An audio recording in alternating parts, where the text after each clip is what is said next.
Welcome to the Stories Told podcast. This is episode 38. The Open Left Us Cold.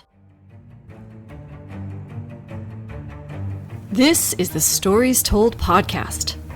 Two authors talking about stories in movies, TV, and of course, books.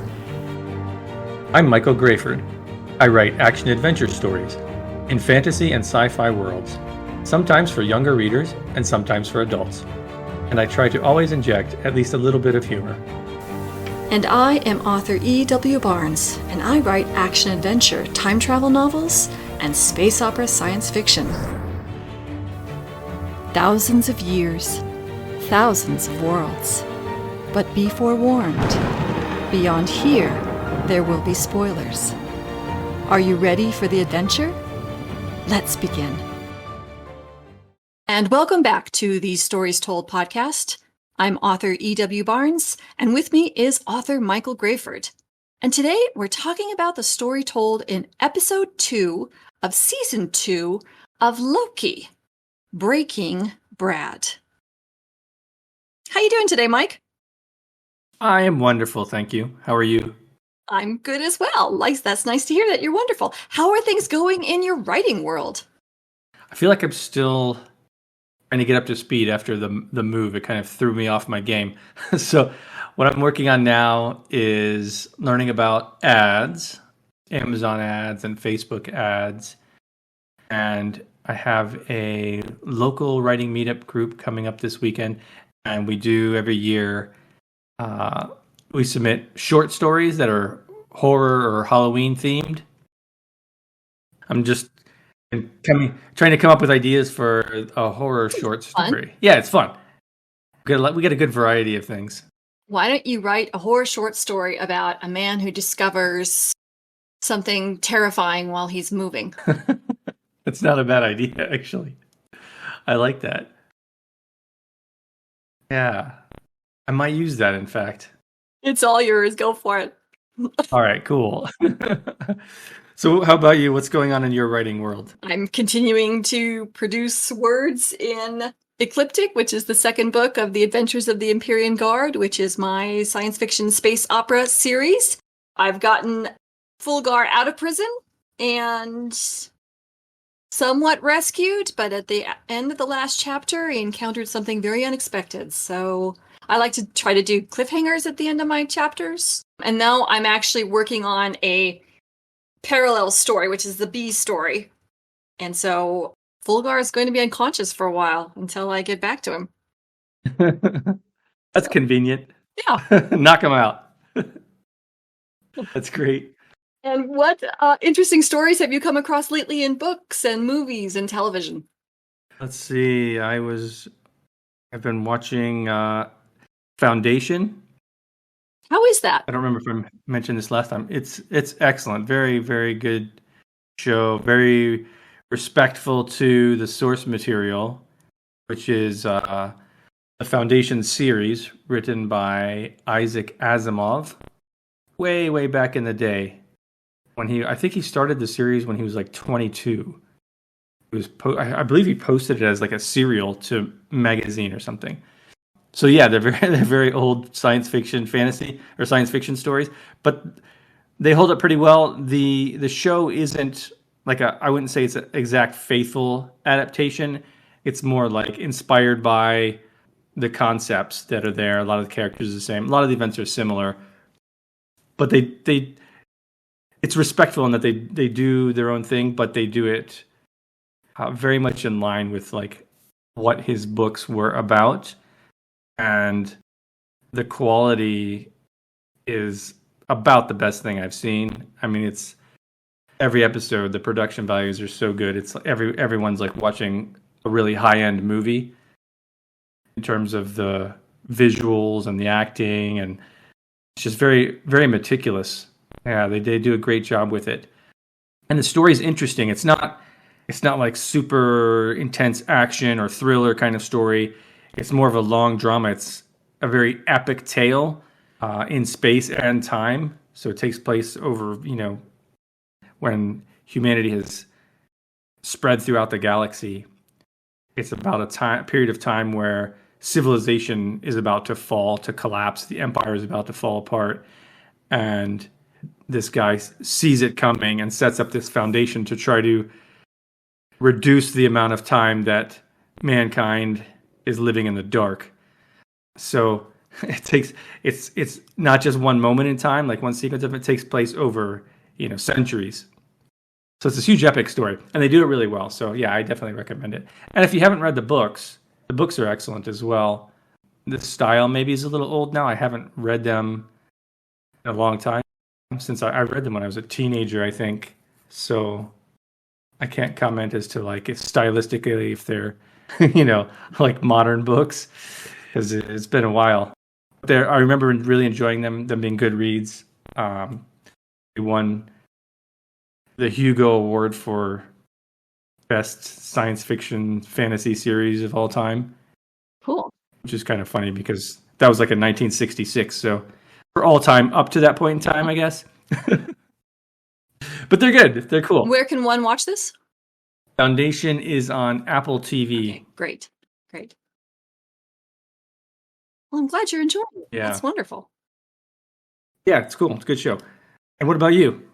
Oh, making my way through Stranger Things, the first season, at the insistence of my offspring who really wanted me to see it.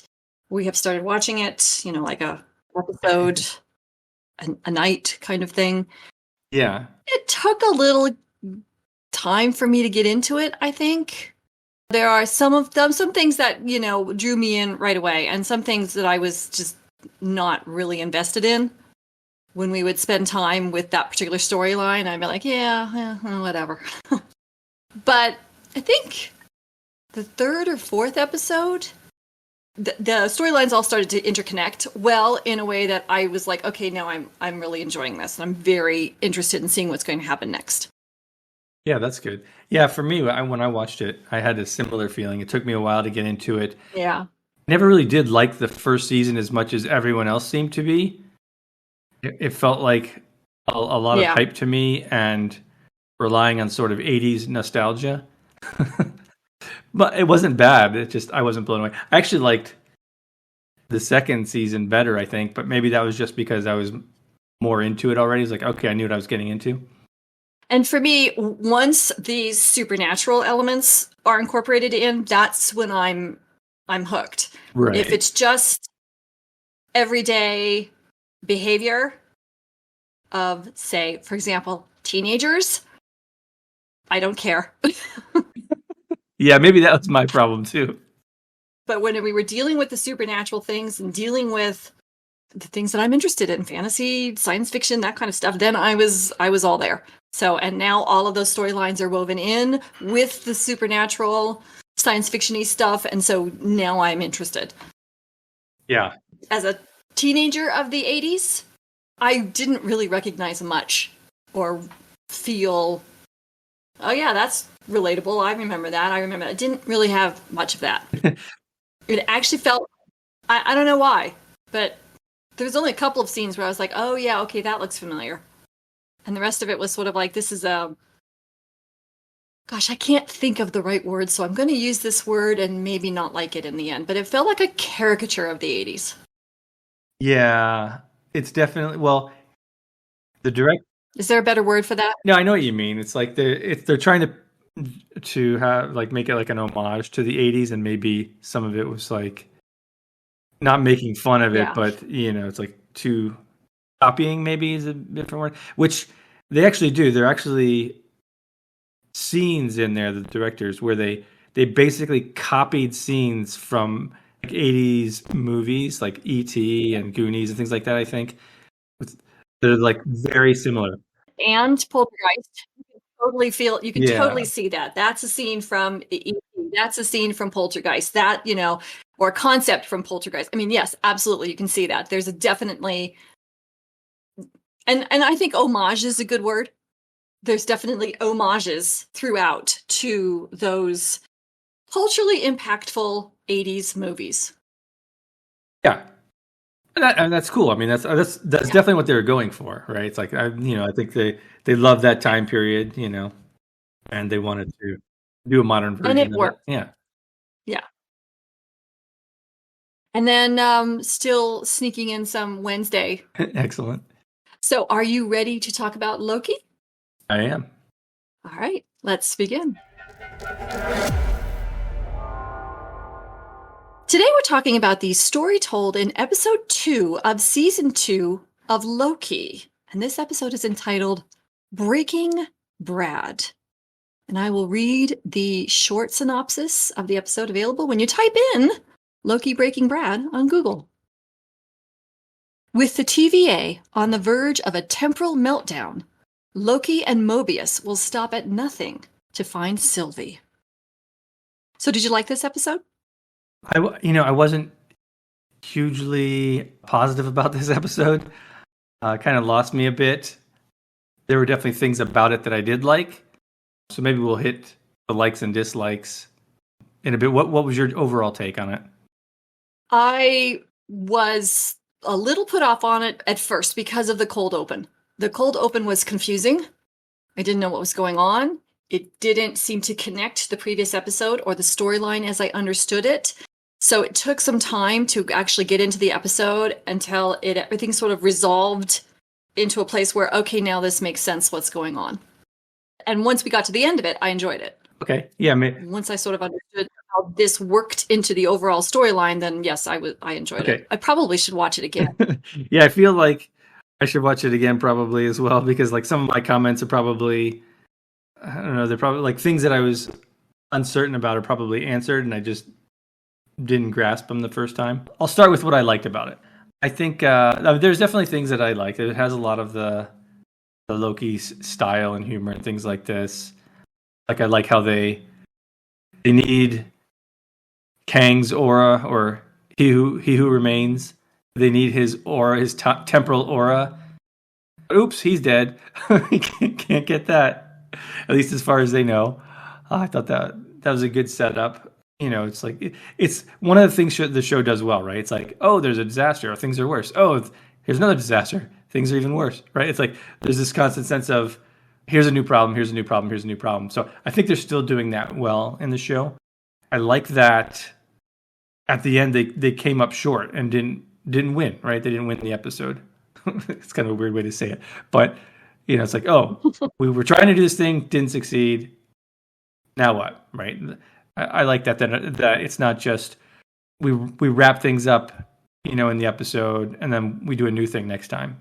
No, sometimes it's just you fail at what you're going to do, and then you got to figure it out next time. It leaves it open. They do again. That's something they did in season 1 a lot too. So I like that. This is something we talked about in previous episodes. The idea that Loki is a loser, right? Like they definitely reiterated that here in this episode. The idea that, hey, you can come up with these plans, but what do? Ultimately, you lose. I thought that was funny. And they continue to point that out to show like, hey, this isn't necessarily a hero person or a successful villain person, right? He's going to have challenges and he's not going to succeed, which is kind of cool for a main character. I like that Mobius gave Loki some, you know, room to play with. Like oh, you want to be the villain? Okay, you'll be the villain for this scenario. And it shows he's trusting him more. I mean, at this point, it's like they pretty much trust each other, right? Which I think is cool. So we saw the evolution from the first season now to how they work together in this season. I thought Sylvie working at the McDonald's was amusing, though I have a note about that. I think they do setups and goals and failures well. I think they do humor well. So I think a lot of the things that they were doing good at, they still doing good at. We'll get into, you know, things I think didn't go as well later, but I want to hear what you liked in this episode. I have similar likes from this episode.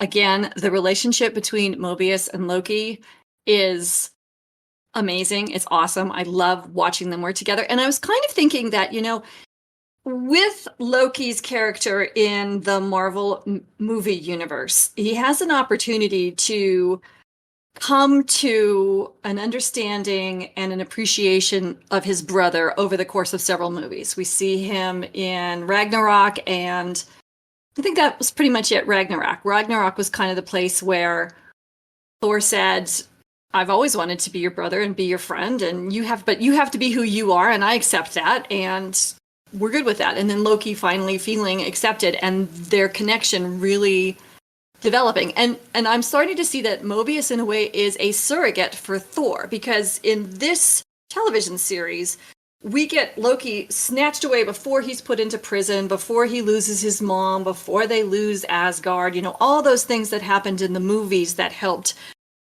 mold his character into a Loki that was actually trusting of Thor and who Thor trusted just before he was killed. So I see Mobius standing in that role while everything goes to pieces around them, in the same way that Thor stood in that role, the way as things went to pieces around them in the movies. The parallels are believable and consistent with the character that we've seen from the movies. I love the title, Breaking Brad. Funny. Yeah, that was great. Clever. And that's what it was about, in some degree, about this character named Brad, who I guess was B5 previously, and then having to, as you said, find different ways to interrogate him to get him to reveal what he knew in order to find Sylvie, including Loki being a villain. And the other thing I really enjoyed about that is, as you said, we have another iteration of this theme that Loki is a loser. And now I don't know if he's there yet, but it appears from this episode and the things that he was doing as a villain that he's accepting himself as a loser, which is huge, right? He always imagined himself, I am a king, I should be ruling things. And if he accepts himself, hey, I'm a loser, I have ideas, they work, they don't work. How do I make that a strength? I really am enjoying that, because that's complex character development. And if that's where they're going, wow. We got to see Ouroboros again. And I love how he bonded with Casey, right? That was a wonderful little tiny scene, but still character developing and moving things forward. I mean, I like the fact that Sylvie settled down in the McDonald's as well. I thought that was charming and interesting. She finished her job. She destroyed the timekeepers, who didn't actually exist, and destroyed He Who Remains, who created the timekeepers. So as far as she's concerned, her job is done. She did what she set out to do, and she's done, and she's happy at the McDonald's. The other thing I really enjoyed was how they, and like you pointed this out, they raised the stakes again. And this time, I very much appreciated how the stakes were all these branch timelines that were created by the killing of He Who Remains were then pruned. And they reminded us very clearly and very compellingly that these branched timelines are not just lines arcing away from a horizontal line. They're lives, they're worlds, they're people, and their shock and horror as all of these lives and people were pruned away was really marvelous. Now, my question to you is, are all those people at the end of time now? Right, yeah. How does that work? I assumed that were just, I don't know. I don't know how if they pruned individuals, then yeah, they would be. But when they're like putting those bombs down essentially to prune that whole timeline, I don't know what that's doing. And here I had a theory, and you and I originally talked about, when we talked about the first season of Loki, I forget what we were talking about, I apologize because I don't remember the context, but I had this theory that the reason people who were pruned went to the end of time is because they couldn't actually be killed. Because if they were actually killed, then that would screw up the timeline. So they had to be pruned to the end of time, where they ceased to exist because of Eliath, the great big cloud lightning thing. Because they were at the end of time, it didn't matter. But if you prune them out of time otherwise, it would screw things up. So that's why I had this theory that instead of just killing them outright, they were said to be pruned. I'm not sure how that works with my theory, but it was just really interesting, this other layer of temporal complications. I do wonder how that works. Bill, I mean, we'll get into that. Yeah, I wonder I wonder where they're going with Loki as a character, because like you were pointing out, like how his relationship with Mobius and how they're moving forward and working together, and how Loki seems to be becoming more comfortable with himself and accepting his flaws.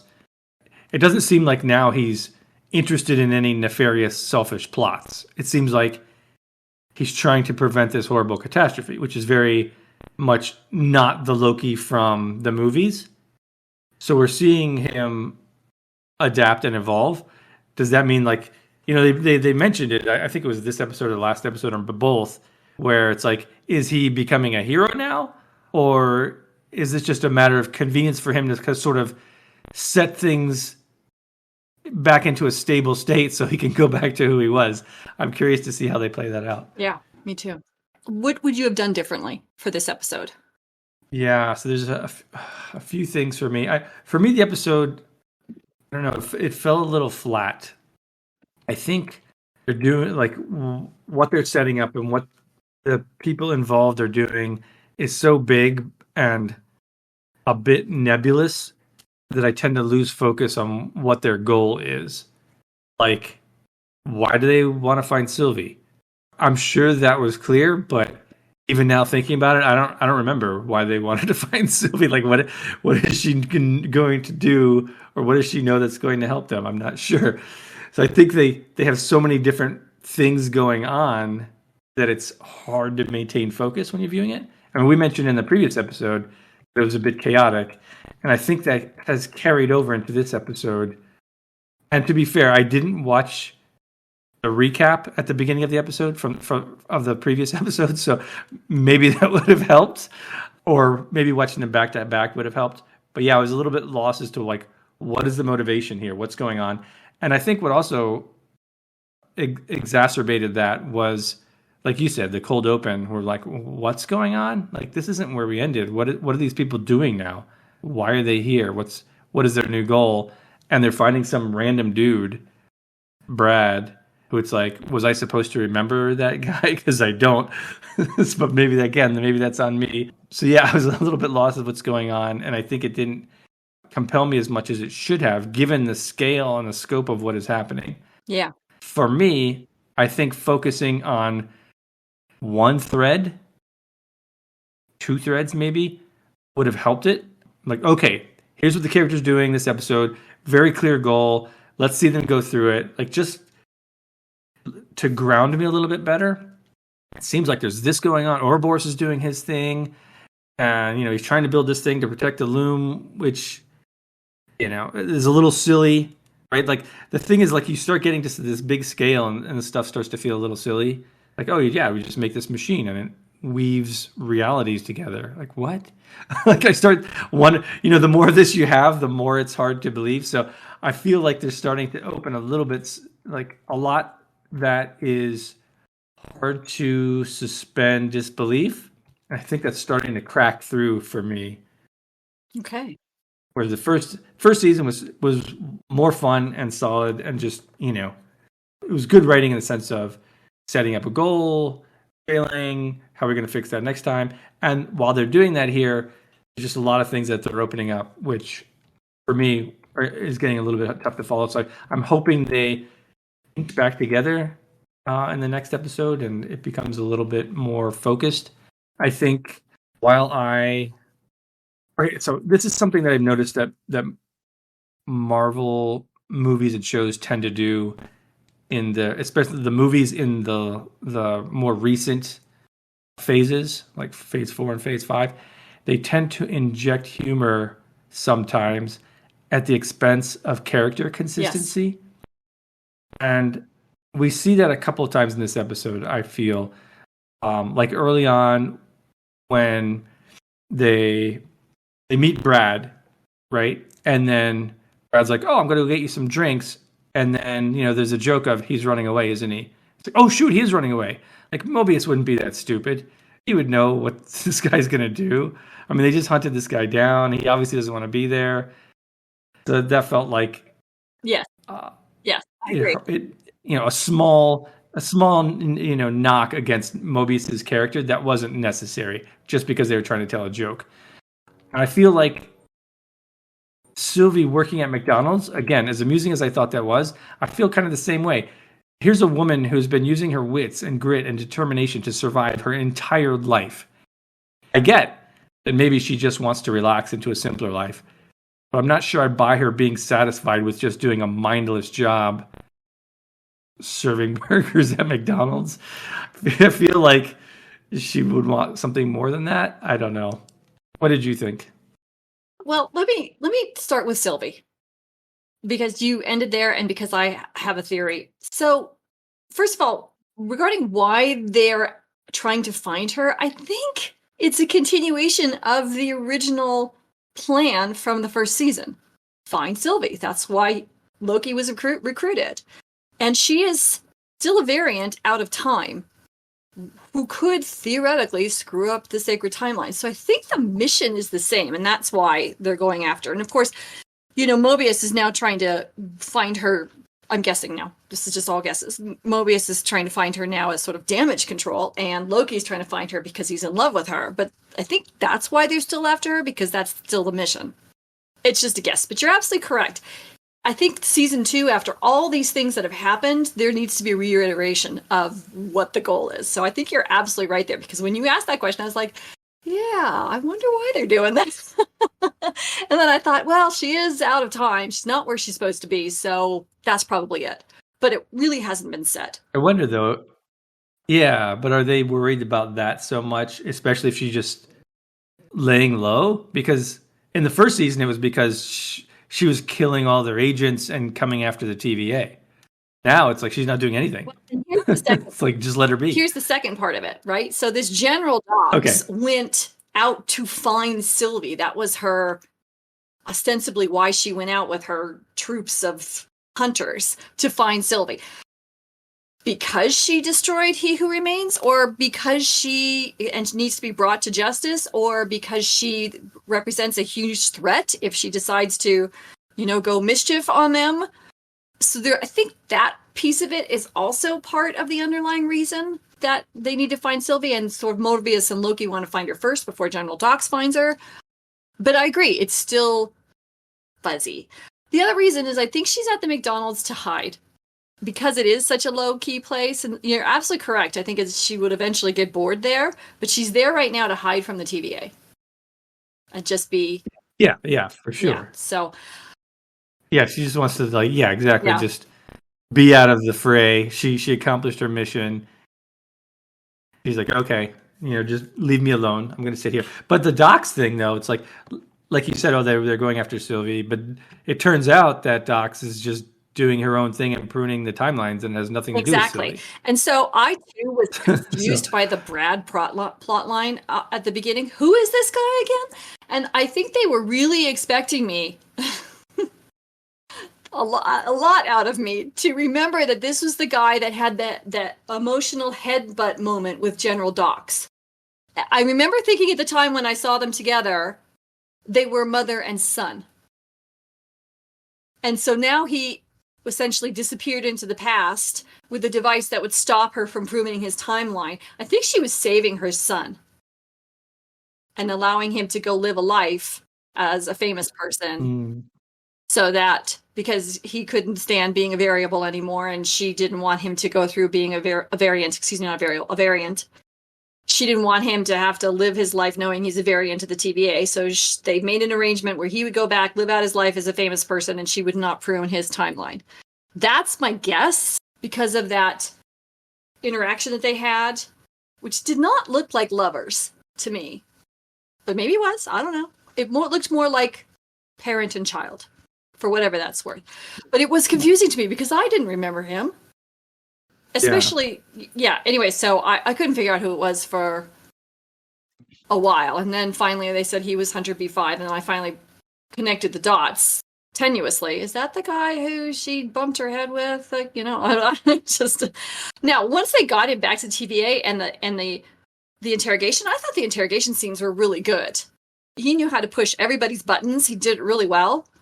Until we got there, it was hard to follow. And like you said, there was so much crammed into this one episode, it felt a little disjointed. So what's your takeaway as a writer? My takeaway is clarity. It should always be clear what your characters are trying to do and why. Because if you lose that, I mean, you can lose it for a little bit, for brief moments of time. If you've got an action scene or something like this, you kind of distract for a bit, but very quickly people will lose focus. So yeah, try to make sure, even if you have to have the characters restate their goal, make it clear what's going on and why they're doing it. My takeaway is almost exactly the same. Take a step back, make sure the story flows and it is not confusing to your audience. Thank you for joining us as we talked about the story told in episode 2 of season 2 of Loki, Breaking Brad. A big thank you to our Patreon supporters and all our subscribers. We are so grateful for your support and your encouragement. The Stories Told podcast is available on multiple podcast platforms, and we thank you for liking and subscribing and following, depending on where you're listening. It may not be a big deal to you, but it means a lot to us. You can find Michael Grayford at michaelgrayford.com and E.W. Barnes at 1000years.com, and those links are in the show notes. Join us next time as we discuss the story told in episode 3 of season 2 of Loki. Thanks, Mike. This was a lot of fun. Yeah, thank you. I enjoyed it as well. And we'll see you next time on the Stories Told podcast.